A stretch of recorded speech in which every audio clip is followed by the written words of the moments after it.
Ayo, segera download Quran Tadabbur, tafsir dalam genggaman Anda.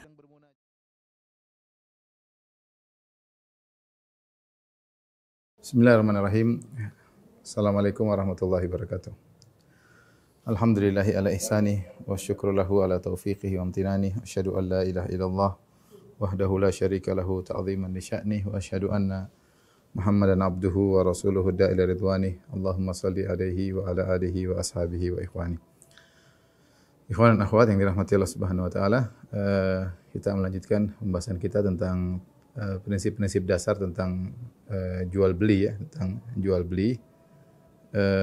Dan pada kesempatan kali ini mudah-mudahan kita akan bahas tentang 3 perkara, yaitu tentang yang berkaitan dengan al-qabd, kemudian berkaitan dengan al-khiyar ya. Kemudian berkaitan dengan apa saja barang-barang yang berlaku kepadanya perkara-perkara riba. Ya, mudah-mudahan 3 poin bisa kita selesaikan. Yang pertama yang kita bahas adalah masalah al-qabd ya.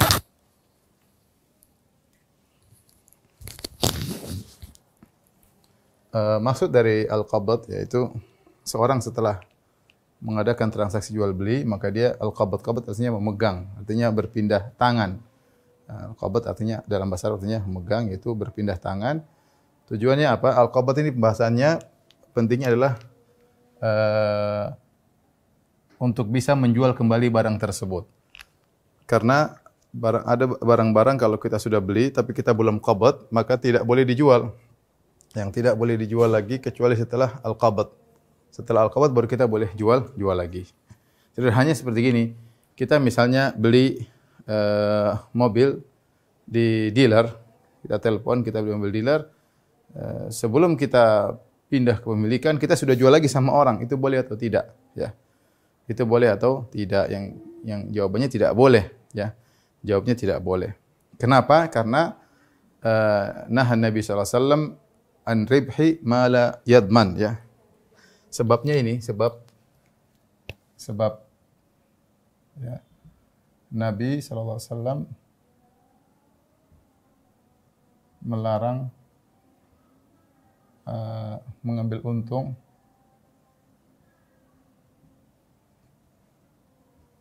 dari barang yang bukan dalam jaminan kita. Contoh misalnya kita baru telepon misalnya, telepon kemudian kita kirim uang ke dealer, setelah jadi jual beli, kita belum ambil ya, kita belum ambil barang, kita sudah jual sama orang.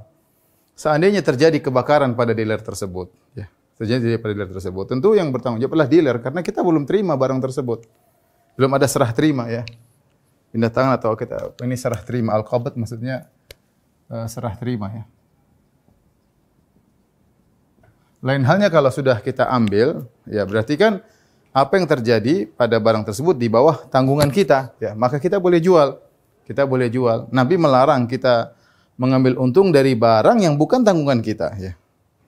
Ya, saya tadi kasih gambaran kalau mobil kita taruh di dealer kita belum ambil, kita sudah jual lagi kepada orang lain dengan harga lebih tinggi.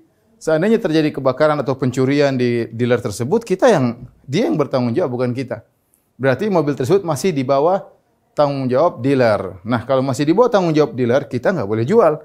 Berarti kita mengambil untung dari barang yang bukan di bawah tanggungan kita. Syariat memandang keadilan. Oleh karenanya, kalau sudah kita ambil, sudah di bawah tanggungan kita, kita boleh jual. Kita baru boleh jual. Itu maksudnya al-qabd. Dan sebabnya dilarang karena ini. Nahan Nabi SAW an ribhi ma la yadman. Rasulullah SAW melarang mengambil untung dari perkara yang belum di bawah tanggungan kita. Nah, barang-barang yang kita beli ada beberapa modelnya, ya. Dan kita tahu bagaimana cara qabdnya. Adapun cara qabd, ya,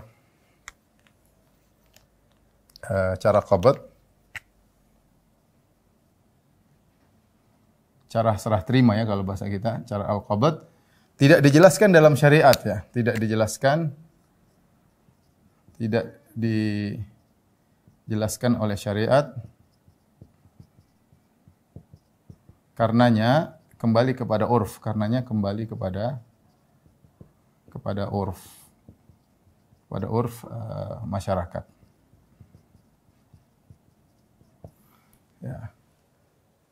Baik. Di sini ada beberapa barang, ada barang yang dijual dengan ditimbang, ada barang dijual dengan ditakar, ada barang dijual dengan dihitung, ada barang dijual dengan meteran, ada barang dijual berupa akar, berupa bangunan, ada barang dijual berupa dipindahkan seperti mobil ya. Baik. Misalnya kita beli barang yang dijual dengan ditimbang ya, ditimbang. Misalnya kita beli sesuatu ya. Kita misalnya pergi ke beli apel di suatu tempat ya. Di toko apel kita beli misalnya apel 5 kilo ya. Beli apel 5 kilo. Kita baru bayar, belum ditimbang apelnya. Kemudian kita keluar dari toko, ini sekedar gambaran sederhana. Keluar dari toko, terus kita tawarkan sama orang, mau nggak beli apel 5 kilo ya. Kita beli tadi 100.000, kita jual misalnya 200.000. Oh, boleh. Boleh nggak kita melakukan demikian? Jawabannya belum. Kenapa? Karena apel kita belum ditentukan, belum ditimbang, belum mana. Seandainya kalau apel tersebut tokonya ternyata kecurian, yang tanggung jawab penjual apel, karena kita belum serah terima. Lain halnya kalau apel tersebut sudah ditimbang, kemudian kita pegang, kita bilang saya titip dulu ya. Sudah. Kalau barang hilang ya bukan tanggung jawab penjual lagi, dia sudah kasih, cuma dititipkan kepada dia, baru boleh kita jual. Kalau belum ditimbang, berarti belum ada qobd, belum ada serah terima. Maka barang yang dijual dengan ditimbang, serah terimanya dengan ditimbang. Ya, serah terimanya, qobdnya dengan ditimbang. Barang yang jual dengan takaran, ya, misalnya beli minyak berapa liter, misalnya beli barang-barang yang dengan takaran, dengan literan, maka kita beli minyak misalnya 200 liter, ya sudah, kita 200 liter sudah diliterkan, sudah disisihkan buat kita, sudah ada serah terima, baru kita boleh jual. Kalau belum, maka tidak boleh, karena belum di bawah jaminan kita. Ya. Sama juga dengan barang yang dihitung. Misalnya beli apa? Saya beli air. Air berapa? 10 botol. Ya udah, berarti 1, 2, 3, 4, 5, 6, 10, masukin plastik. Udah. Kamu sudah boleh jual ke orang lain.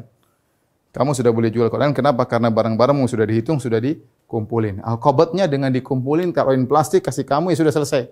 Nah, saya titip dulu ya. Boleh jual? Boleh. Ya, seandainya terjadi kebakaran, sudah bukan tanggung jawab penjual lagi. Karena dia sudah serah terima, kamu aja yang titip di situ. Ya, terjadi kebakaran, ada pencurian, bukan tanggung jawab selama dia tidak menggampangkan hal tersebut. Ternyata terjadi pencurian, kebakaran, maka bukan tanggung jawab penjual lagi, karena dia sudah serah terima. Kalau sudah serah terima, maka boleh menjual ya. Kemudian juga misalnya jual materi, misalnya ibu-ibu pergi ke toko kain, beli kain berapa? 10 meter ya. Oh ya, saya beli 10 meter ya. Dia keluar langsung jualan. Saya punya kain 10 meter, ditelepon, mau enggak kain 10 meter? Belum boleh. Kecuali sudah meterannya sudah di meteran, sudah dimasukin plastik, yaitu baru serah terima, baru boleh jual. Intinya, al-qobd itu intinya sudah ada serah terima. Berarti benar-benar sudah barang milik kamu, kamu sudah terima dan sudah dibawa kekuasaanmu dan kau bisa jual. Kau bisa jual, kau tanggung jawab atas barang tersebut, baru kau boleh jual. Nah, jadi seperti mobil. Mobil bagaimana? Mobil ya biasanya pindah tempat. Dikasih duit, kemudian kasih kunci, bawa surat-suratnya, SKKB ya. SKKB, kemudian pergi, ya sudah. Saya sudah boleh jual. Kenapa? Saya sudah ambil mobil tersebut. Berpindah dari tempat dia ke tempat saya. Baru saya boleh jual. Baru saya boleh jual ya. Kemudian bangunan, ya, bangunan atau rumah, bagaimana cara kita menjualnya? Menjualnya kalau saya terima barang. Sudah terima barang, sudah orangnya sudah mengosongkan, kita sudah terima kuncinya, kita sudah boleh jualan. Tapi kalau belum, orangnya masih ditempati orang tersebut, belum ada serah terima, belum boleh dijual. Ini namanya al-qobd ya, al-qobd ya. Jadi al-qobd ini bukan syarat sah jual beli, tidak. Seorang sudah sah jual belinya meskipun belum al-qobd, belum serah terima, sudah sah. Tetapi ini disyaratkan untuk menjual ke pihak ketiga. Pihak kedua membeli dari pihak pertama, agar pihak kedua bisa menjual ke pihak ketiga, maka harus ada syarat al-qobd ya, al-qobd. Oleh karenanya kalau tidak ada al-qobd tidak boleh terjadi jual beli ya. Tidak boleh terjadi jual beli. Misalnya seorang main telepon saja, kamu jual mobil mana? Cocok berapa? 100 juta. Ya, saya beli ya. Terus telepon orang lain, saya jual mobil 100 juta. Ini enggak boleh. Kenapa? Karena belum ada serah terima, belum ada qabd. Belum ada qabd. Dia sudah jual. Terkadang orang kedua, jadi orang kedua beli pada orang pertama. Ada mobil saya lihat, oh, oke, berapa? 100 juta saya beli ya, sudah ya, saya beli ya 100 juta. Tahan mobil di situ. Terus saya transfer, kemudian saya jual ke orang ketiga. Orang saya jual 110 juta. Orang ketiga oke, barang oke 110 juta. Orang ketiga jual ke orang keempat. Ini dalam syariat tidak boleh. Jadi harus ada serah terima dulu karena Nabi SAW melarang mengambil untung dari perkara yang bukan di bawah jaminan kita. Semua ini jaminannya masih pada orang pertama. Seandainya mobilnya hilang, ya berarti dia masih bisa nuntut. Loh, mana mobil saya? Hilang loh. Kenapa hilang? Dicuri orang. Ya kembali dong uang saya. Saya kan beli barang mobil belum saya terima. Nah, itu salahnya di situ. Dia kalau seandainya hilang dia bisa nuntut untuk didatangkan mobil penggantinya. Padahal dia sudah jual, dia sudah ngambil untung. Ini Nabi larang. Kalau kamu mau jual, harus mobil itu di bawah tanggunganmu. Kau yang jaminan. Baru kau boleh jual ambil untung ya. Untung kalau kamu untung, kalau kamu rugi. Jangan yang rugi orang kamu yang untung. Itu tidak diperbolehkan. Ini namanya masalah al-qabd. Mudah-mudahan dipahami. Taib, di sini ada buku ini bagus, ada apa namanya? Ada latihannya ya. Ada latihannya. Tapi latihannya nuansanya nuansa Arab ya. Saya kasih latihan ya. Kawan-kawan di teladan tolong dijawab ya. Yang saya jawab nanti dikasih hadiah jazakallahu khairan ya oleh Pak Indra. Baik, pertanyaan pertama. Khalid membeli korma 100 sok ya, 1 sok. Jadi korma di zaman Nabi SAW dijual dengan sok. Sok itu ukuran zakat. 1 sok itu bayar zakat 1 sok. Ya. Khalid membeli 100 sok korma dari Sa'id. Ya. Kemudian setelah itu sudah diambil kormanya, sudah diletakkan di literannya 100 sok. Ya. Kemudian setelah itu Khalid menjual kepada Hasan ya. Ya. Sebelum dia mengambil dari toko tersebut ya.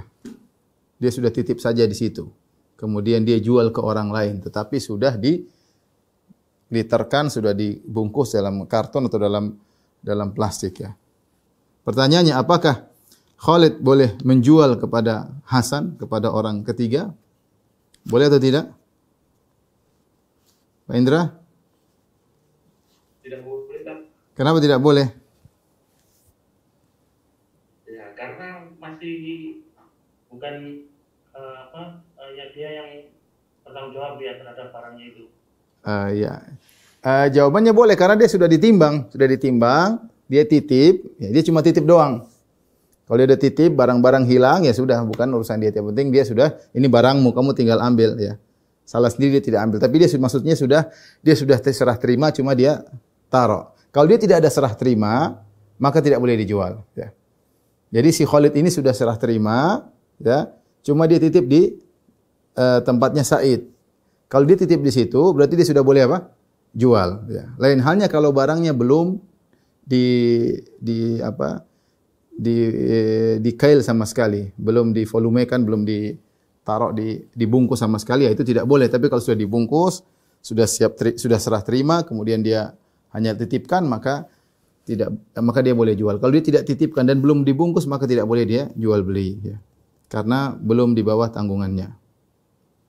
Tadi kita sebutkan bahwasanya barang yang ditakar maka qobotnya dengan ditakar. Barang yang ditimbang qobotnya dengan ditimbang ya.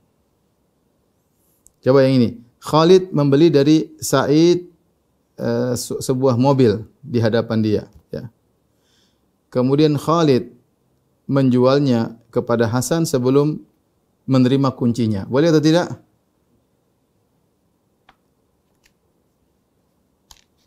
Ayo. Pak Indra, jangan takut salah. Salah juga enggak apa-apa. Boleh. Belum terima kunci. Tapi kan udah terima kan, walaupun belum terima kunci, sudah cek barangnya. Enggak, tapi tanggung jawabnya udah masih di Khalid apa masih di Sa'id? Masih di Sa'id ya. Kalau masih di Sa'id enggak boleh. Iya, enggak boleh. Ya. Jadi gini, masalah qabd ini memang masalah yang kembali kepada urf ya. Memang syariat tidak tidak memastikan suatu cara tertentu ya, tapi dengan urf orang bisa menilai ya. Kalau ternyata barangnya belum pindah tangan, kuncinya belum dia ambil, dia belum bawa mobil tersebut, maka seharusnya tidak boleh dijual ke orang lain ya. Sama seperti Khalid membeli rumah dari Said ya. Kemudian dia belum menerima kunci dari Said dan Said masih tinggal di situ. Apakah dia boleh jual ke orang lain? Boleh atau tidak? Pak Indra?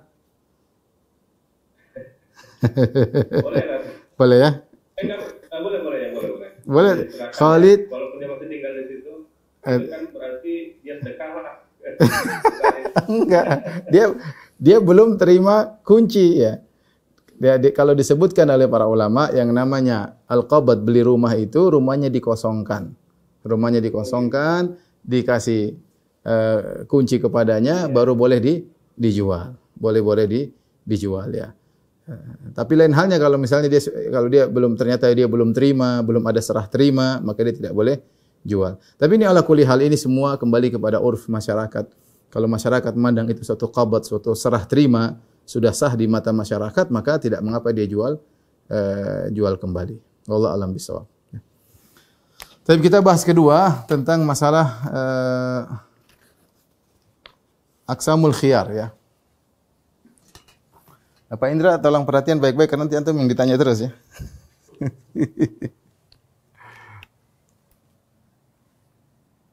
Ayo Pak Indra. Ya. Macam-macam al-khiyar. Ada Pak Asbar enggak di situ? Ada, Ustaz tunjuk nama aja. Oke, sip. Oke, sip insyaallah. Andri juga datang. Andri ade. Oke, sip insyaallah. Al-khiyar artinya maksudnya adalah pilihan untuk membatalkan atau melanjutkan jual beli.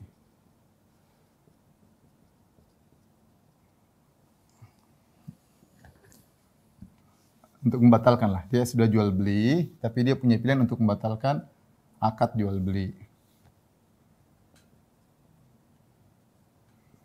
Nah, itu namanya dalam istilah syariat, namanya adalah al-khiyar. Dan al-khiyar ada beberapa macam. Di antaranya adalah al-khiyar al-majlis, khiyarul majlis ya. Khiyar al-majlis.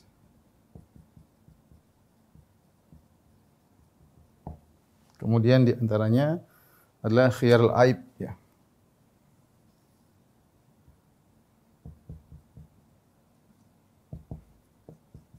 Khiyar aib. Aib pada barang ya. Pada barang. Yang ketiga khiyar syarat ya.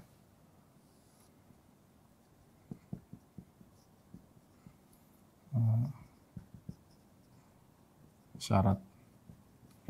Dan yang berikutnya ada khiyar tadlis.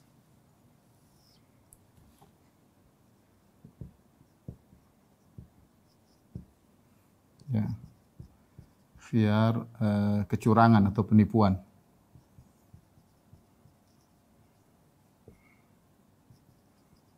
Kecurangan lah, curang ya. Kemudian ada namanya khiyarul ghaban.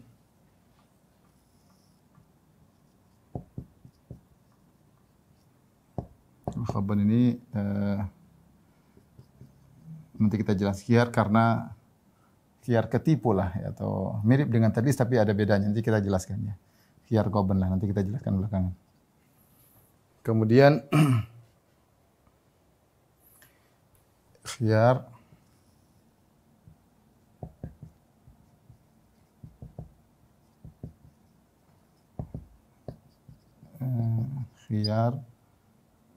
karena beda barang jualan. Yang terakhir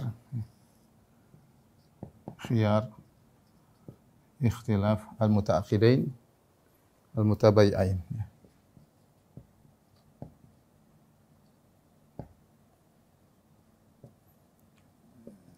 khiyar karena beda antara perselisihan antara pembeli dan penjual.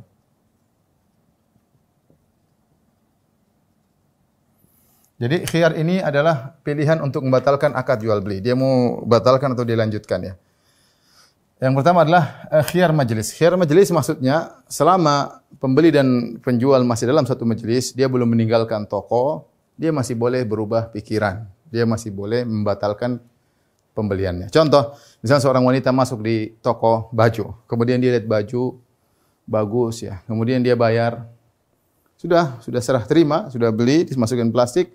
Belum keluar dari toko, dia lihat, oh ada yang lebih bagus. Dia bilang, saya nggak jadi, saya mau tukar sih, saya mau tukar.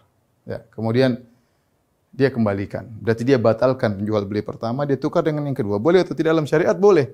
Itu khiyar majelis, karena dia punya hak selama masih dalam majelis, dia boleh membatalkan jual beli. Bahkan dia tidak usah tukar, dia bilang, aduh, qadarullah saya nggak jadi beli. Ya ternyata saya punya baju di rumah sudah ada, saya lupa. Kembalikan. Ya mungkin bikin jengkel pembeli, tetapi ini boleh. Karena ini masih dalam majelis. Namanya khiyar majelis. Selama mereka masih dalam satu majelis, masih belum keluar di toko, maka dia boleh membatalkan pembeliannya atau dia boleh ganti barang yang dia beli. Dan ini diperbolehkan. Lain halnya kalau ini wanita sudah keluar. Ya. Karena Nabi mengatakan malam yatafarraqa al-bayyi'ani bil khiyar. Kata Nabi penjual dan pembeli dalam kondisi memilih. Ya, malam yatafarraqa selama mereka masih belum berpisah. Sama. Ternyata penjual mengatakan, "Oh, saya enggak jadi jual sama kamu." Boleh juga. Pembeli boleh membatalkan, penjual juga boleh membatalkan.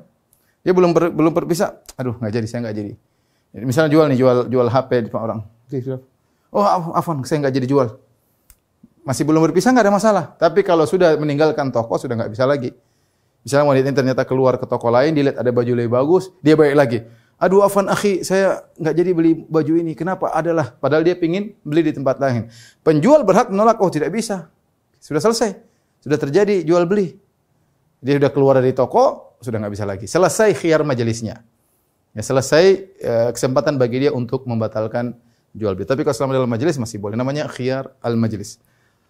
Tapi yang kedua namanya khiyar al-aib. Khiyar al-aib itu maksudnya gimana? Maksudnya adalah dia beli barang, dia bawa pulang ke rumah, ternyata barangnya ada rusak ya. Misalnya dia beli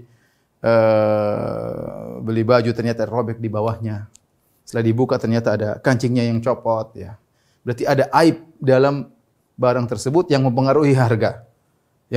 Maka dalam kondisi begini pembeli punya hak untuk khiyar. Dia boleh kembalikan kepada penjual. Dia bilang, "Mohon maaf, saya tidak bisa beli barang kamu atau saya batalkan." Kenapa? Karena ada aib nih, ada goresan, ada ini.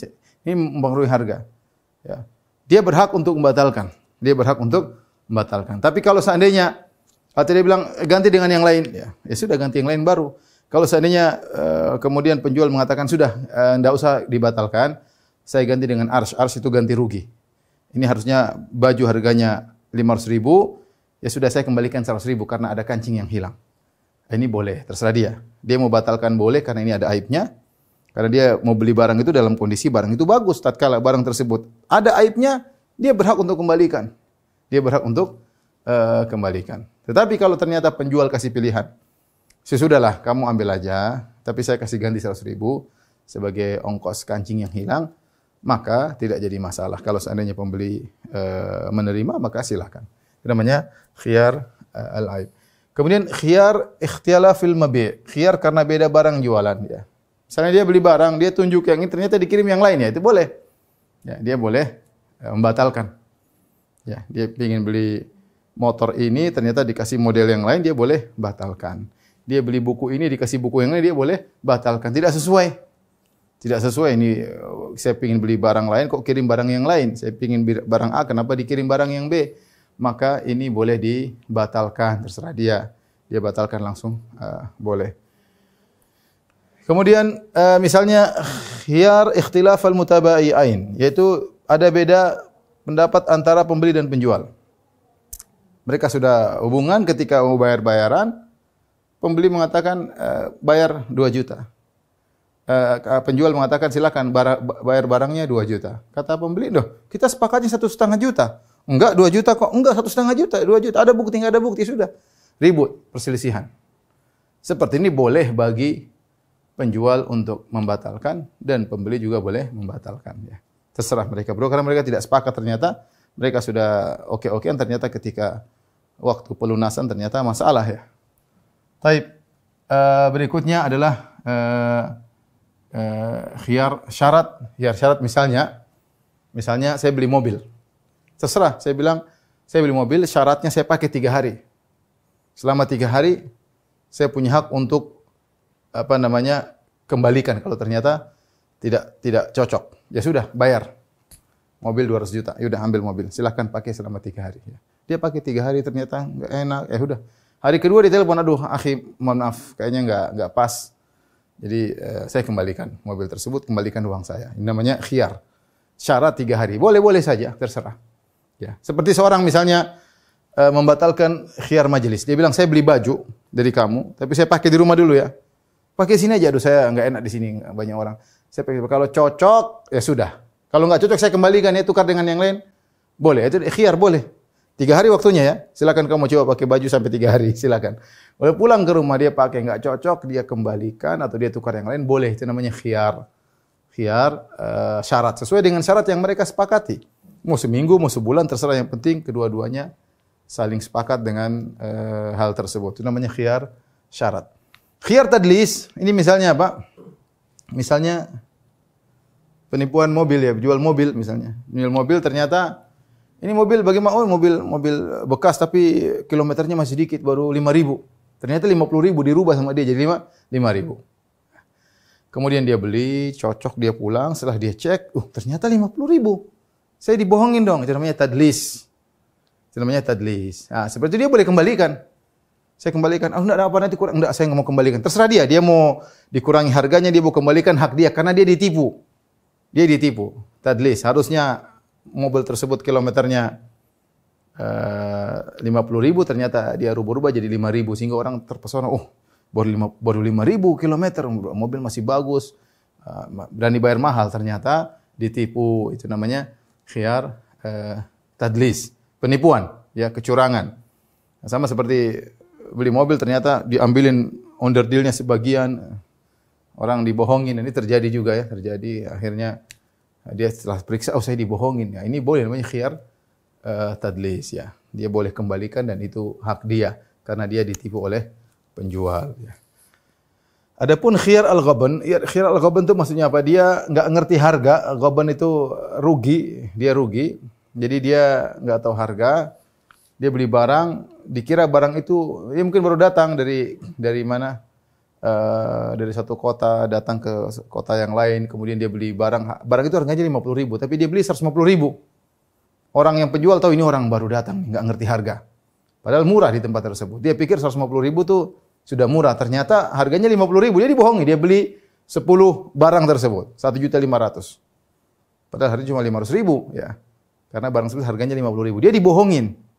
Ini harga yang tidak wajar, tertipu karena ketidaktahuannya dengan harga yang tidak wajar. Seandainya 60.000 masih oke, dia tidak boleh nuntut.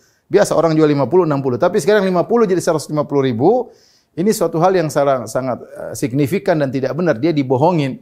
Itu namanya ghaban ya. Dia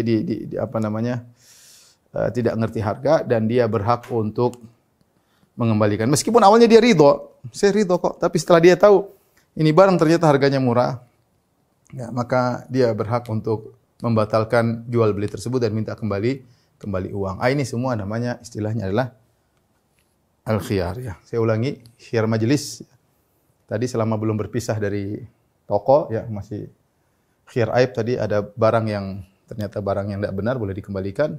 Dia boleh batalkan jual beli. Ternyata barang beda, yang dijual beda dengan yang diserahkan beda dengan yang dia beli.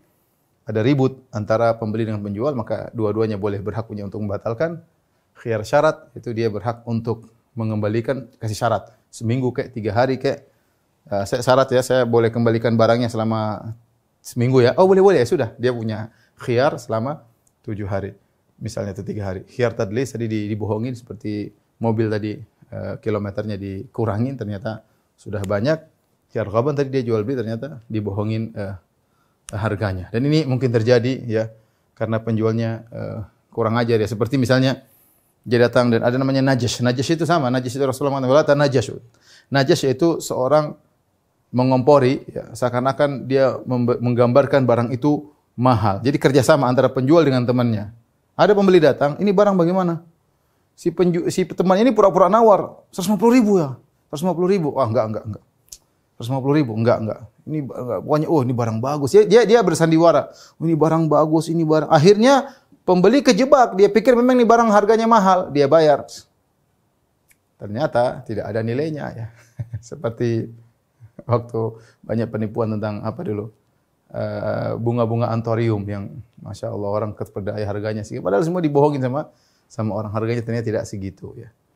Ini namanya khiyar al-ghabun. Barang siapa yang mengalami ini dia boleh pilihan untuk membatalkan akad jual beli ya, yang disebut dengan khiyar ya. Baik, Pak Asbar siap ditanya ya. Baik, ada beberapa poin yang saya sampaikan. Yang akan kita bahas sekarang adalah tentang barang-barang yang berlaku riba padanya ya. Barang-barang yang berlaku riba padanya ya. Ada barang-barang yang tidak berlaku riba, mau dijual bebas, beda timbangan, beda harga bebas. Ada barang-barang yang itu berlaku riba. Ya, ada syarat-syaratnya, ketentuannya. Dan ini riba berkaitan dengan jual beli, bukan riba mengenai hutang piutang. Riba ada dua, riba berkaitan dengan jual beli, ada riba berkaitan dengan hutang piutang. Riba berkaitan dengan hutang piutang nanti akan kita bahas pada kesempatan ini dengan izin Allah Subhanahu wa taala.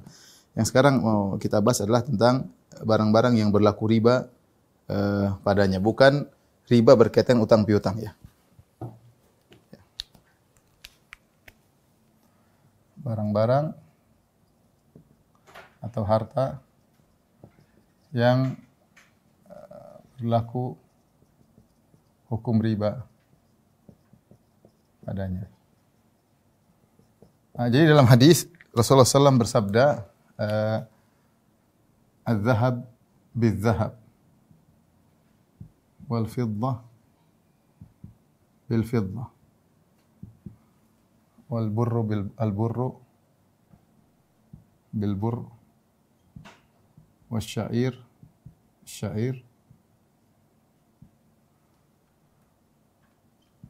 wat-tamar bit-tamar, wal-milah bil-milah." Ya. Rasulullah menyebutkan tentang ada 6 benda di sini. Yang pertama emas. Emas dengan emas kata Nabi sallallahu alaihi wasallam. Emas dengan emas, perak dengan perak, al-burr bil burr. Burr itu apa ya? Gandum yang coklat ya. Gandum kasar ya. Gandum coklat dengan gandum coklat. Kalau asyair itu yang putih ya, gandum putih.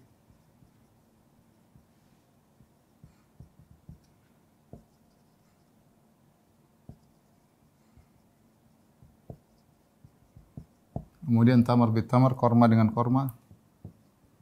Korma dengan korma. Kemudian al-milah bil milah, garam dengan garam. Jadi ada 6 barang ya. 1 emas, 2 perak, 3 gandum putih coklat, 4 gandum putih, kemudian korma, 5, 6. Kemudian kata Nabi sallallahu alaihi wasallam, yadan biyadin masalan bimasalin. Kata Nabi sallallahu alaihi wasallam,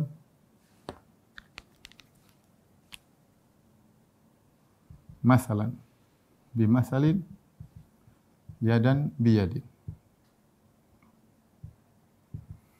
Yadan biyadin. Masalan maksudnya takaran atau timbangannya sama. Timbangannya sama. Kemudian yadan biyadin maksudnya kontan. Kontan tidak dihutang ya, tidak hutang atau tidak ditunda. Tidak ditunda pembayarannya.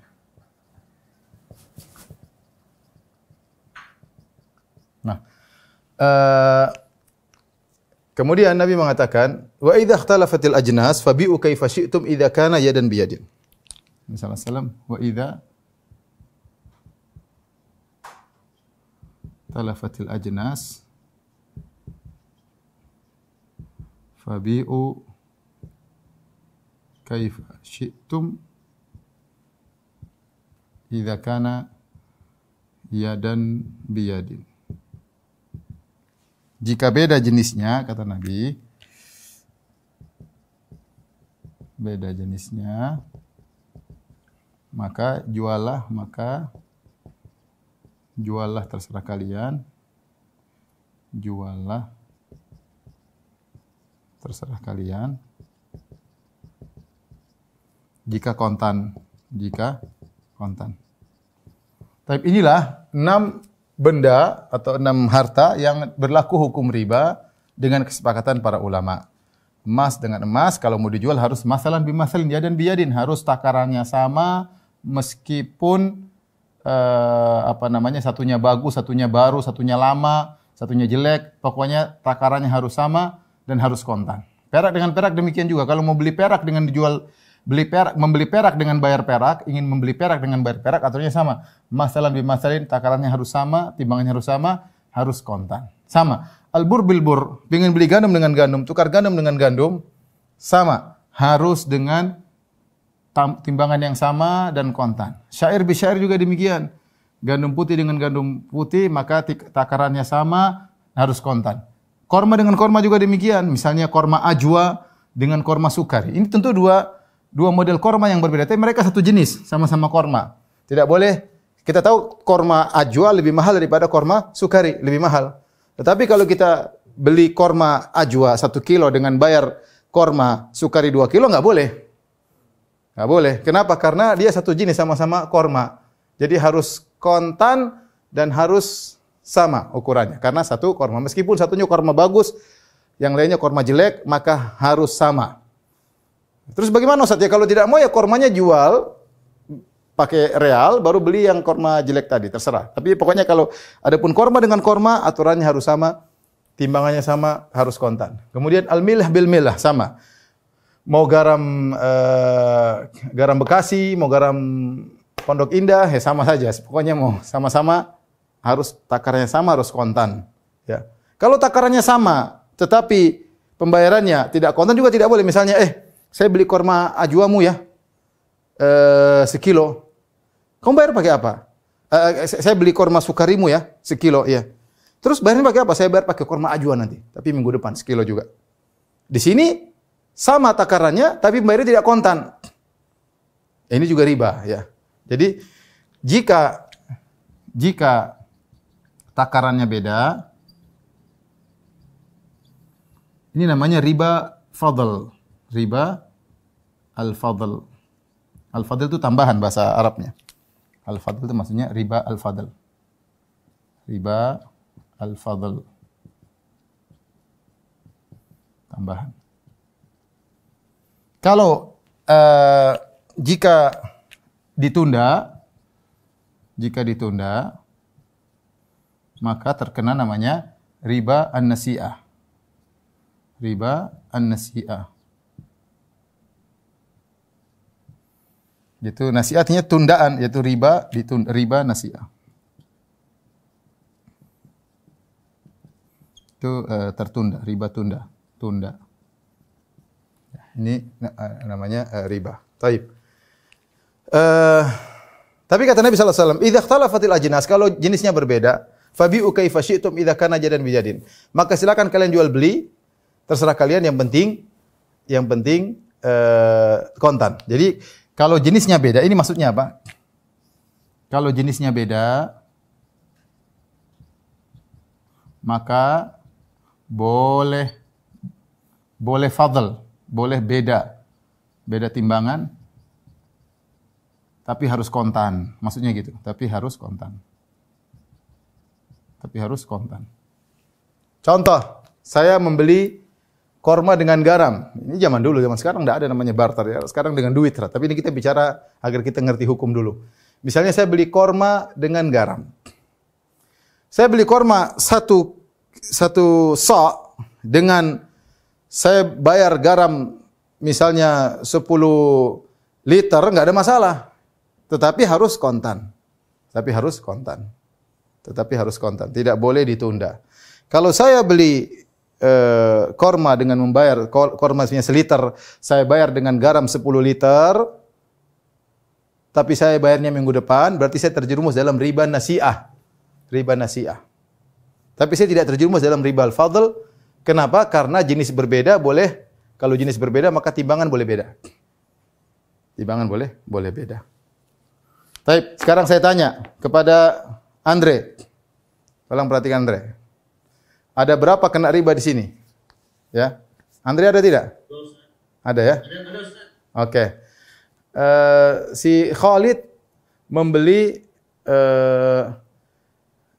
sok korma ajwa dengan membayar 2 sok korma sukari, tapi bayarnya dengan membayar 2 sok korma sukari, ya, tapi bayarnya minggu depan. Ada berapa pelanggaran? Ada berapa riba di sini? Khalid membeli dari Hasan 2 riba. Riba apa aja? Yang pertama karena pembayarannya ditunda, kena riba anasia. Ya, benar. Terus? Yang kedua? Karena barang berbeda, kena riba al-fadl, Ustaz. Barangnya sama, jenisnya sama, timbangannya beda.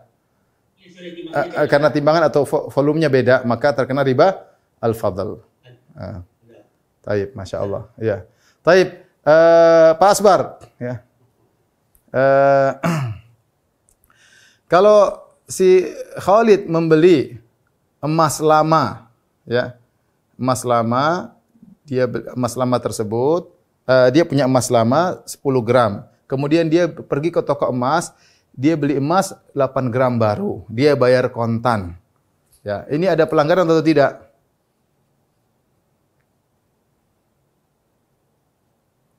Pak Asbar hadir tidak? Halo? Oh, diwakili Pak Indra aja, Pak Indra.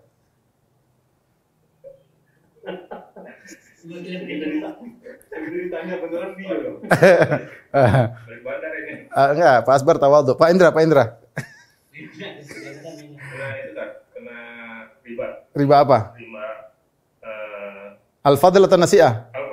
al-fadl. Al-Fadl. Taib, siapa lagi? Ada Pak Asbar, Pak Indra, Pak Andre. Siapa lagi? Wildan. Oh, ada Wildan. Wildan. Ada seorang hadiahnya jazakallah khair ya. Jazakallah khairan ya. Taib. Kalau seorang membeli emas dengan perak, dia membeli perak ya. Misalnya dia beli peraknya 5 kilo, dia bayar dengan emas 1 kilo. Dia bayar ditunda, nanti saya bayar lagi emasnya 1 kilo tapi minggu depan. Ada pelanggaran apa di situ? Perak 5 kilo dibayar dengan emas 1 kilo tapi bayarnya minggu depan. Ada riba al-fadl sama nasiah, Ustaz. Al-fadl kenapa? Karena kilonya. Kenapa? Al-fadl karena beda jenisnya, Ustaz. Nah, kalau beda jenis boleh beda. Satu emas. Yang benar harusnya riba nasi'ah saja. Kenapa? Karena kalau beda jenis boleh beda timbangan. Ingat nggak? Kalau beda jenis boleh timbangan. Emas dengan perak beda atau sama? Ya, beda kan? Maka boleh kita beli perak 5 kilo dengan bayar emas 1 kilo boleh, tapi harus kontan. Ketika tidak kontan itu namanya riba nasi'ah.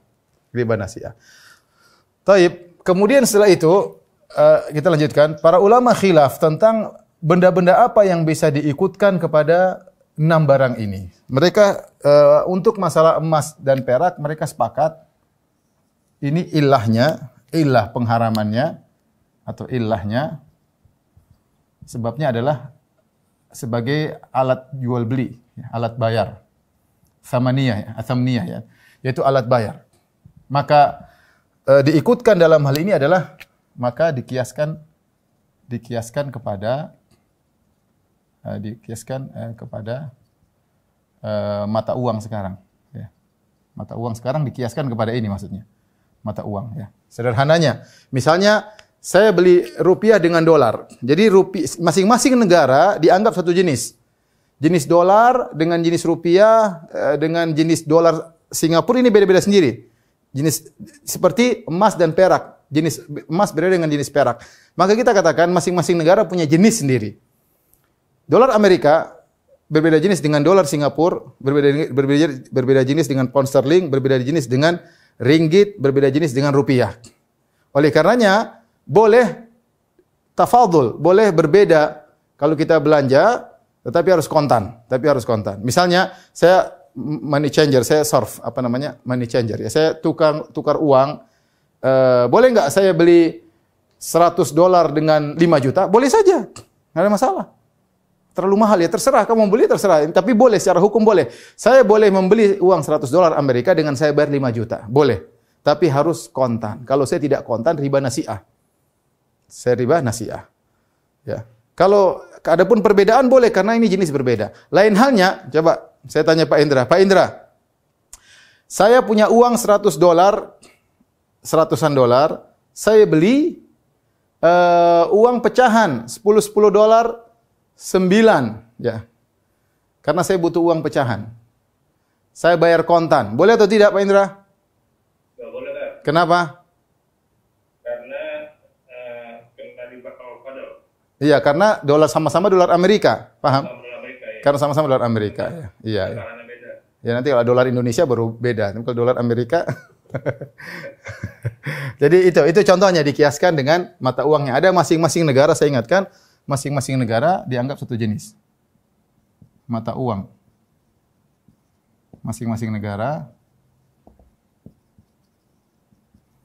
dianggap satu jenis ya.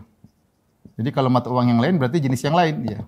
Berarti boleh fadl tapi tidak boleh nasi'ah. Tapi adapun yang ini apa ilahnya? Ini maka khilaf panjang di kalangan para ulama. 4 barang yang ini, garam, korma, gandum putih, gandum coklat ini ilahnya apa? Ada khilaf di kalangan para ulama. Apa ilahnya? Ya. Ilahnya apa? Tapi saya lebih condong kepada pendapat Malikiyah. Maksudnya karena gini, banyak ada pendapat yang lebih luas. Dia mengatakan semua yang ditimbang, semua yang divolumekan tidak boleh, maka berlaku hukum riba. Misalnya antum jual besi. Besi sekilo dibayar dengan besi 2 kilo tidak boleh karena sama-sama besi. Ini pendapat sebagian ulama. Enggak boleh ya. Ya, pokoknya semua yang bisa ditimbang tapi yang benar bahwasanya ilahnya di sini adalah makanan pokok. Itu makanan, ya. Makanan, kemudian bisa disimpan. Bisa disimpan atau kering. Ya, kering. Nah, dari sini, semua yang memenuhi 2 persyaratan ini, semua makanan yang memenuhi persyaratan ini dikiaskan kepada 4 ini. Ya. Dengan syarat dia makanan, ya, kemudian bisa disimpan atau kering. Oleh karenanya, dikiaskan kepadanya banyak. Ya. Misalnya zabib. Zabib anggur yang dikeringkan misalnya, ya. Misalnya beras, ya. Dia makanan yang bisa apa? Disimpan, misalnya jagung, ya. Dan lain-lain, ya. Yang dia bisa disimpan. Adapun daging, daging enggak bisa disimpan. Daging dibiarkan akan rusak, ya. Tapi sebagian ulama mengatakan semua yang ditimbang, semua yang bisa divolumekan, semuanya berlaku riba. Sehingga mereka mengatakan daging juga berlaku riba. Kemudian daging berlaku riba, kemudian besi misalnya sama-sama ditimbang berlaku riba. Enggak boleh kita beli besi dengan besi yang lebih berat, tidak diperbolehkan. Tapi intinya yang wallahu alam bisawab yang lebih kuat adalah yang berlaku riba adalah barang-barang yang merupakan makanan dan bisa disimpan. Kenapa? Karena sebagian ulama, ini pendapat ulama Malikiyah ya, dan ini pendapat salah satu kalau tidak salah pendapat dari pendapat Syafi'iyah, salah satu pendapat dari ulama Syafi'iyah atau salah satu pendapat dari ulama Hanabilah. Intinya karena Nabi SAW ini adalah makanan ya di kebutuhan masyarakat, segera jangan bermain riba di situ, lebih berkah, jangan disimpan-simpan. Kalau mau dikasih, jual beli segera terjadi ya. Wallahu a'lam bishawab ya.